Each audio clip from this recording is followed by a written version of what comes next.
Hello everybody and welcome to this painting video with myself, John. In this one we're going to be checking out some 3D printed miniature this time from OnePageRules. I got this STL off their My Mini Factory page.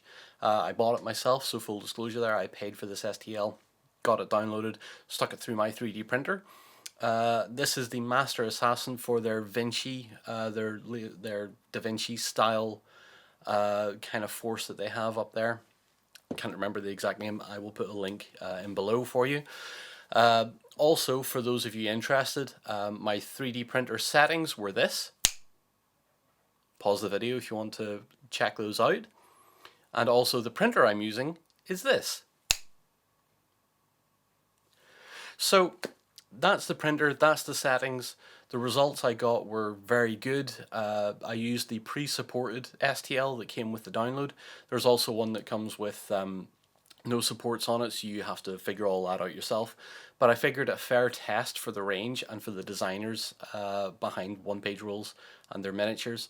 I figured I would put the pre-supported one down just to see what it was like. Print time, about 3 hours on my settings, I think, about 3 hours. The results turned out really well. There's a few things I could tinker with to make the end result a little bit better. However, I wanted to print it and paint it just as basic as possible with a basic set of settings and just the pre-supported STL. So what I'm gearing up to here is by the time I'd come down to sit and paint it, I had no idea what I wanted to do. So you'll find this video is basically a bit more freeform, where I've just taken a load of different paints and materials and just set them out in front of me and went, yeah, let's try this, or maybe this will work. And what I've ended up with is one of the most charming miniatures I have ever painted. Obviously not award-winning or anything like that, but something that I'm going to set above my computer and just look at every now and again and go, yeah, I'm proud of that one. So hopefully you'll enjoy it as well. So without further ado, let's get stuck in. So where do we start with this guy? What I've done first is prime him with Citadel Greyseer, and yeah, he just looks great. You know, my cleaning work isn't the best, but you know, coming straight off a 3D print bed like this, I'm absolutely happy with that. So where do we start painting this guy? Now, I've probably said in the intro that this is a bit of a journey, so it's a bit more of a casual painting video this time. I'm probably not going to be teaching you very much, but I really wanted to paint him under camera, and let's just, you know, just see where I could take it. So off to my side here, like just past all this, I have a range of Green Stuff World inks. So I've got all those sat by on the shelves behind in front of me. I've got all my contrast paints, and that's kind of dictating to me that I want to try and use a lot of inks and contrast if I can. So what's lacking in the miniature at the minute is a bit of definition. And inks are going to look really good, contrasts are going to look really good, but they work best when there's a bit of pre-shade, and there's no pre-shade on this, it's just Greyseer. So I'm going to have a go at giving the entire model a coat of non-oil first, just to see what happens. So if it doesn't work, it doesn't work. So we're going to give him a coat of this, and hopefully this is going to add a bit of shade. After that, I'm thinking of doing a bit of a dry brush just to tidy it up a bit. Not necessarily with Greyseer, but I'm definitely thinking of something. So let's go for it. And this will also let us see the quality of the print as well, especially with a layer of paint down on it. How well did my printer settings work? You know, is there any stepping that I should look at to eliminate next time, that sort of thing. So we'll just go ahead and give the whole thing a coat of the null oil. And then after that, we're going to see what we've got. We can get a bit of a closer look at the quality of the print and the lack of the lack of attention I've probably given the cleanup. But this should give us a fairly honest look and also a good foundation for using inks and so on later on. So the null oil is now dry, and we can have a look around and see just what we're getting out of a 3D print like this. And I think we have a pretty solid print here. So yeah, there's a little bit of stepping here and there, but with that null and oil down, we get a better idea of the quality of the print, and yeah, I'm liking it. So this is going to work a little bit like a pre-shade. The next thing I'm going to do is add a dry brush to do two things. One, to pick out edges.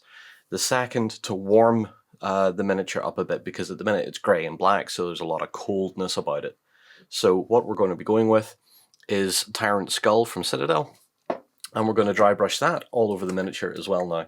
And then after that, hopefully, we will have a good basis for the subsequent colours. How we get on with picking out these edges.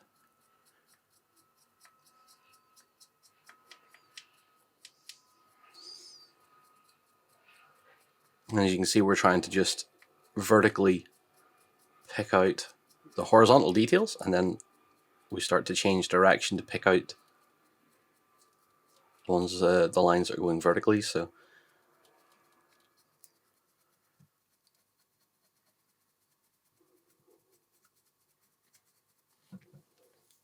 that's already looking pretty cool, and the dry brushing is just giving us a bit of warmth and a bit of a higher highlight there as well, which is working out pretty great. And this is what I love about some of these painting videos, where we can just say, do you know what? I have no plan for how this is going to look. Let's just take a trip and see where we go. I think that should be enough. That has really warmed up the miniature quite a bit and retained a lot of that null oil shading in there as well. So quite attractive looking. I quite like that. I wish I was that good looking. So from here, we're going to have to pick out some colors, and I have a feeling the majority of them is going to be leather colors. Like even this armor down here on his legs, he's an assassin. I can't really imagine an assassin running around with plate armor leg guards. I think this is probably going to go leather. We can make it look like leather, but we have plenty of scope for spots of color. We've got the feather, we've got the ruffles on the sleeves, we've got these pieces here, which again we could either go with leather or we could go something else. Same down on the trousers. I have a feeling we're going to make them quite colourful, and everything else is going to be kind of like a duller sort of leather, heavier looking kind of idea.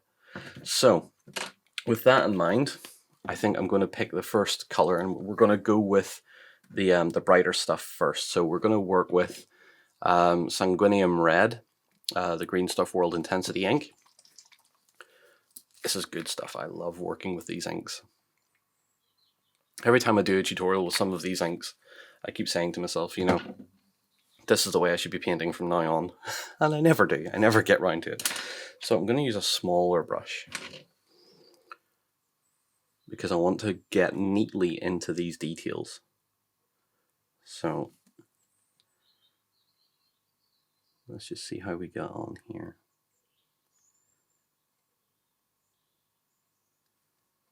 All right. Now what? Now what? That looks pretty decent. Okay. So we need to figure out a color for the upper or the other side. In fact, to be honest with you, the way it looks at the minute, I would almost say let's just go white with those. Make them look quite punchy.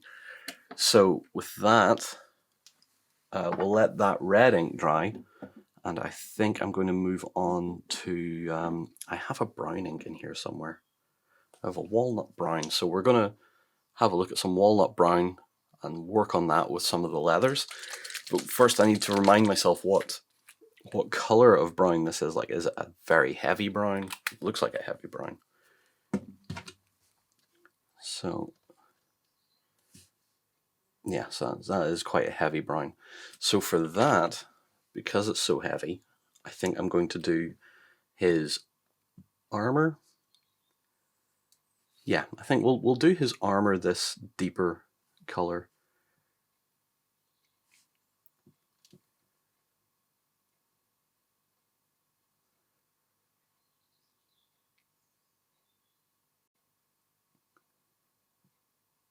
With the walnut brown ink dry, we have something that's pretty cool looking, I think. What I have done is given the boots and the jerkin, this sort of padded stuff on the back and on the upper arms, that's all been given 2 coats of the ink. And once that's settled down, that's looking pretty good. I've left the hat with just 1 heavy coat because it's giving me this lovely gradient, if I can get into focus, this lovely gradient and shading, and it differentiates the hat just a little bit, not too much, but just a little bit.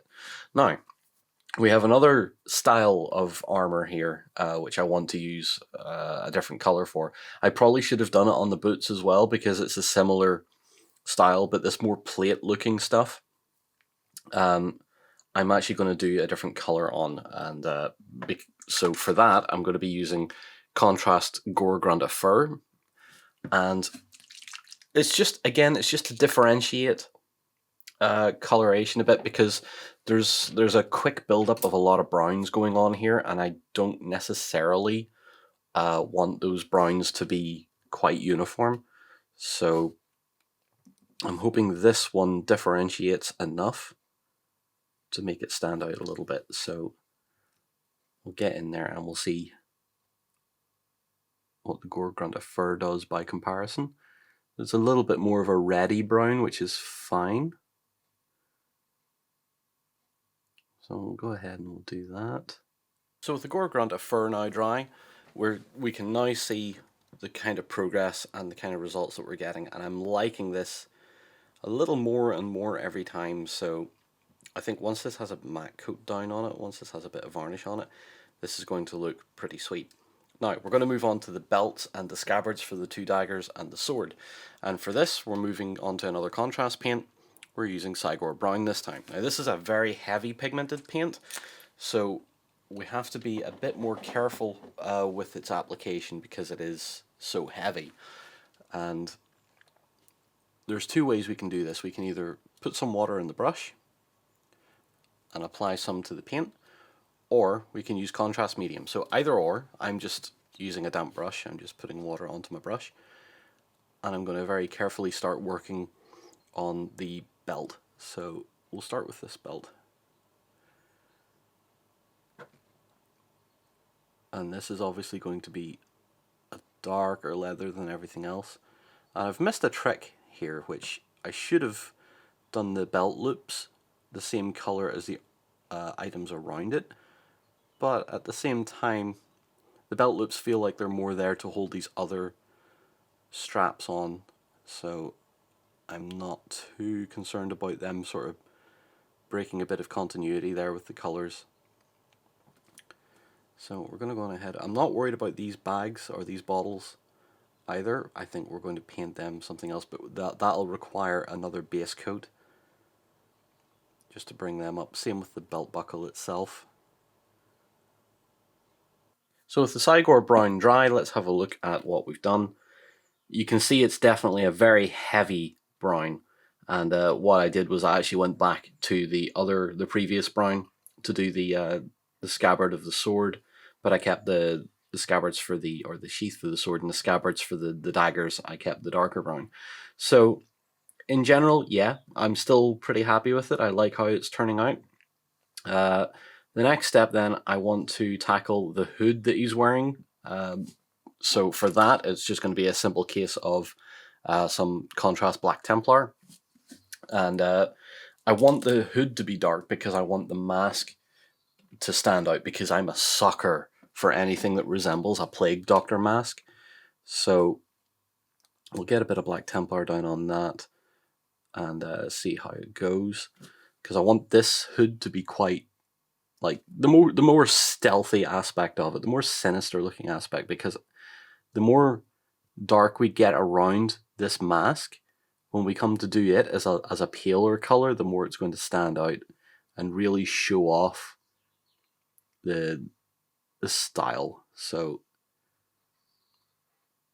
I know this isn't how contrast is meant to be applied. You know, we're brushing it on as if it's a regular paint, which is fine. It's working for us. and that's okay because I'm trying to retain a lot of the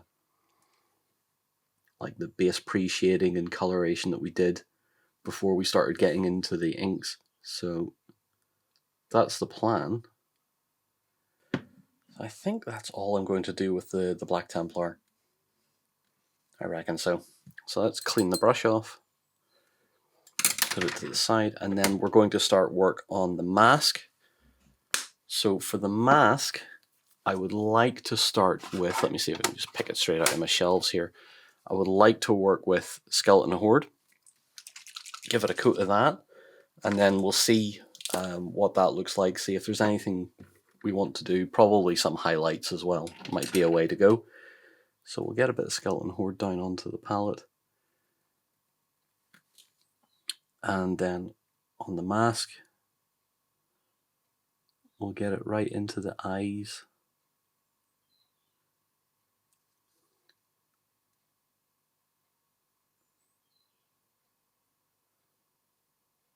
And then right down to the underside there a bit too.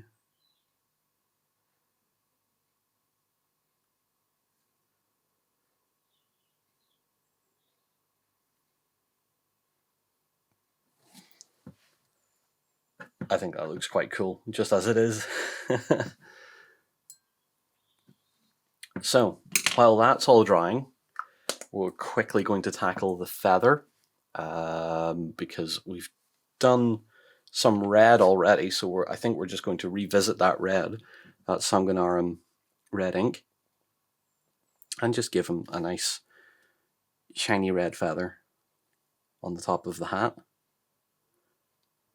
So yeah, he is looking rather sinister. I quite like this. Once he's all dry and he's got a matte varnish down him, he's going to look pretty cool.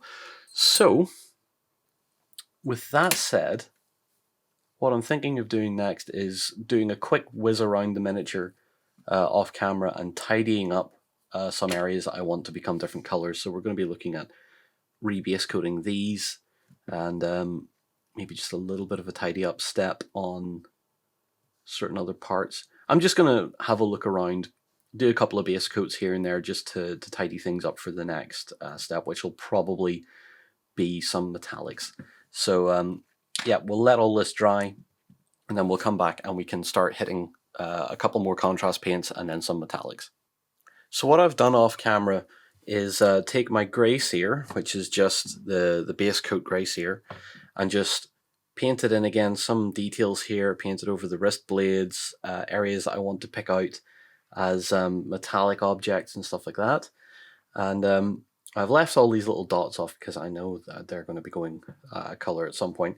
But I wanted to paint those in for two reasons. A, it gives me a clean base coat to work with, and B, well, you can see straight away that it shows up those areas really brightly, and it's going to show how those colours are going to pop once they've been applied. So we're going to start with our brass, or our sort of goldy colour, and we're going to be using MIG. Well, it's AK Interactive now, but this is their old brass, and it's quite a dull sort of metallic-y gold colour, and I want to use that for the majority of the little details. So we'll get some of that down onto my palette. It's quite thin because it's also designed for airbrush work as well as traditional paint. So let's get some of that onto the brush, and I think we're going to start with the daggers. So just give that a nice little coat. And the idea is I didn't want to do a straight up bright gold color. I wanted something that was a little more muted, because by comparison to the rest of the miniature, which is all quite dark and so on, I didn't want the brass or the gold detailing to really be too bright, because it's just going to stand out nicely as it is. So as you can see, the old brass is now down, and we've picked out some good details there, and I think a lot of them stand out really nicely without detracting too much from the general darker, sinister kind of stylistic approach to him. So the next thing I want to do is a little bit of highlighting, and for the highlighting we're going to be focusing on the trousers and the shirt that have this red and white stripe. Now I've already, in my touch-up step, I went back over the stripes that are going to be white with the grey sear, so that was just to tidy them up a bit, and it already shows how kind of vibrant they actually are. So we're going to give them a little touch of white, and for that we're going to be using White Scar Air because it's a nice thin white paint to use. And we've got our little brush, so we're going to put some of that onto the palette. A little bit more than that, not too much. Take a fair bit of it off the brush again. And all I'm aiming to do is just pick out these stripes.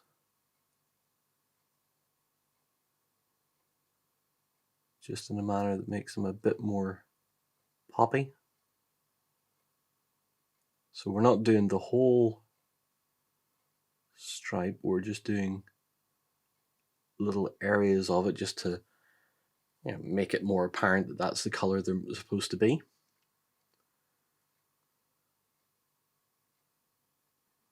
Now I'm content not to do every stripe on those pants and shirt, just the ones that really stand out, because there's some that are just purely in shadow, and I'm happy to leave it like that. Now, the next thing I want to do is a little bit of color on these two, what I assume are bottles, and I'm not quite sure what color I want to go with, so I'm looking very quickly at the at all the pots of paint I have, and I'm feeling we want a little more red, but maybe not the same red. So I think we're going to go with Blood Angels contrast. So we'll give them a little coat of that,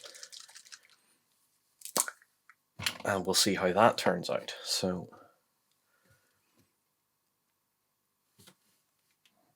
let's try again and see what happens here.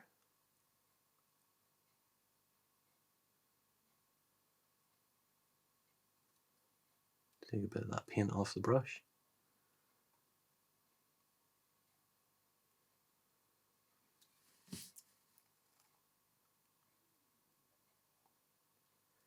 I'm not quite sure what this is meant to represent. Like, what are these, or are they actually just pouches? If they're pouches, I guess it doesn't matter either. But to me, they look like bottles. So I'm going to say maybe they're red glass with something in them. He's an assassin, so that could quite possibly be poison. And while we're on that, I think we'll really quickly take a bit of contrast flesh terrors while the Blood Angels is still wet, and I think we'll try and force a bit of shadow, or a bit of, there's something in these. Just do that bottom half as if there's contents in them.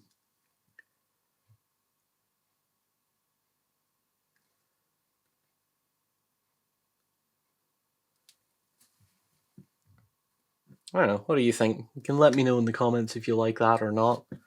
I'm content just to let that be as it is. I'll make sure I'm still in focus. So the last thing I want to highlight before I get on to basically doing the silvers, which aren't really going to be much at all, I want to highlight the mask a little bit, and I think we're going to go with another air paint for this, and we're going to give a go at Ushabti Bone. I do actually have a lighter one as well. I might step it up and do a lighter color on top of this. I'm just not sure yet. I think this might be enough. So we'll put a bit of the Ushabti Bone into the palette.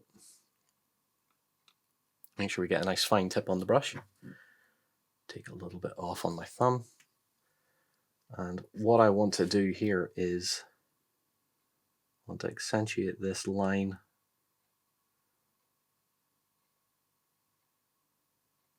down the middle like that. And then maybe, see if we can do it, define this edge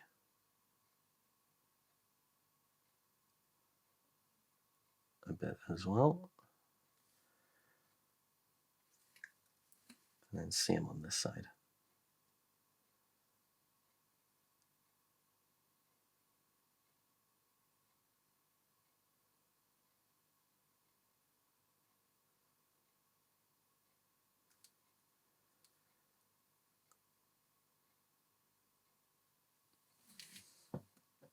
So I think that looks okay. I think we'll just run with that.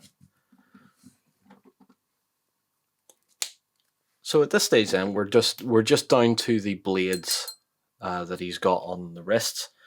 And I'm going to go with a simple layer paint here.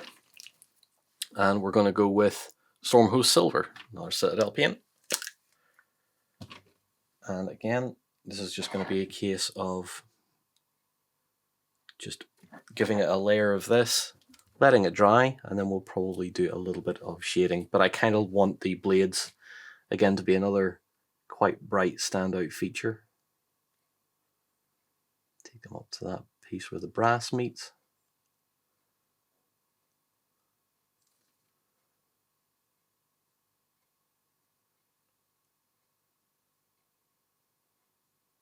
Like that, and then on the other side, see him again. You can see where my poor cleaning of the print has come to the fore a little there.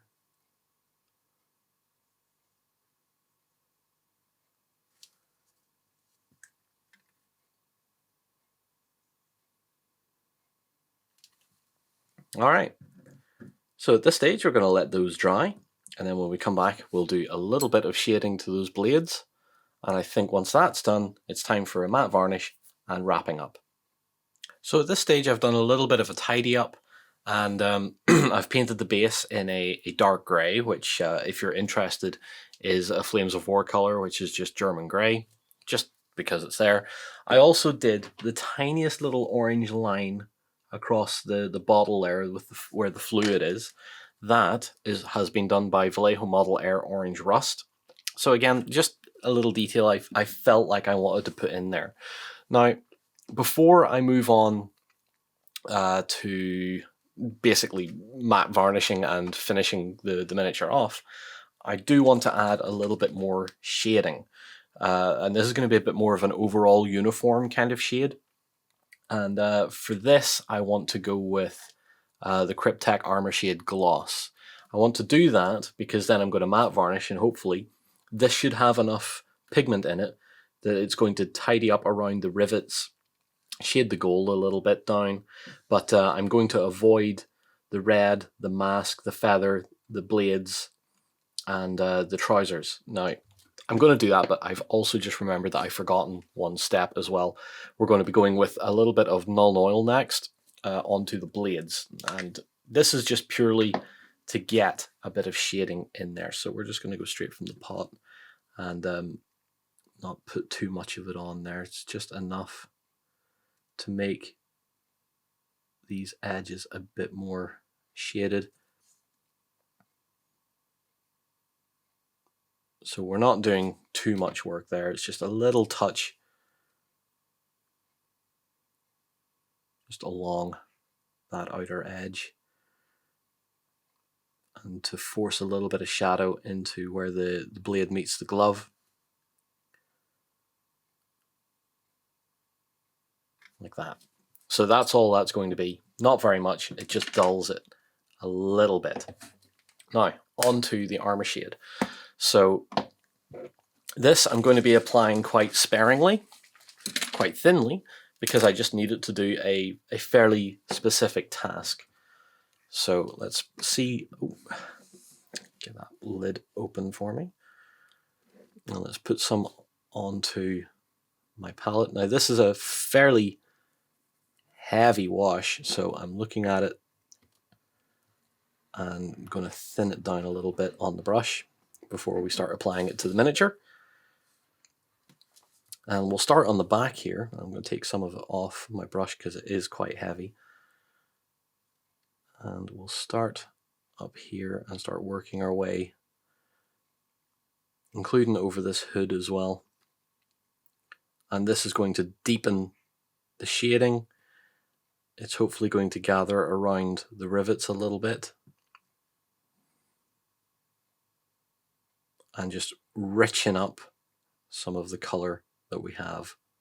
Because contrast paints and inks are fine on their own, but sometimes you need that little extra step to increase the depth of color that they provide. So, and here is our Master Assassin, matte coated down and sitting on a nice background, and I am just utterly in love with this guy. I think this miniature, for having been 3D printed by myself, taken straight from OnePageRules, used the pre-supported one that came with the download.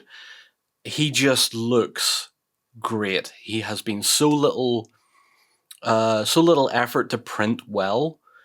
Because of that pre-support, you know, that a lot of stuff's already been figured out for you by the guys behind OnePageRules, and the design is great. The details are so tidy. Everything is visible and apparent. So as you rotate him around, he just exudes detail. He drips with attitude, and just such a lovely piece. I love the way he's walking. I love his stance. The design of the face mask being so minimalist that it works. It adds to the sinister sort of, I'm coming to kill this guy and I'm going to walk away with the coin that I want for it. So I think I'm very happy with how he's turned out. I liked using the inks and contrast paints approach to this one, with just that little dab of metallics in there to add a bit of weight and a bit more presence. You can always let me know in the comments if you think you would do something different, or, you know, guys, let me know if you're trying it out for yourself. Print this guy up, let me see what you think. He's not an expensive STL to buy, so just go ahead, download him, and let me see what you come up with as well. I'm super happy with him. I feel proud to have to be able to say that I actually printed this one myself off my own machine, and he turned out the way he did after what is essentially a very basic paint job with just some very simple techniques and materials used. So all in all, I'm very happy with him. I think he's turned out really nice, and I hope you guys think that as well. So as always, thank you so much for watching. Please put your comments down below, let me know what you think. And yeah, if this is something you're interested in, do go and check OnePageRules out on my mini factory as well. And as always, take care, stay safe, and I will see you again very soon.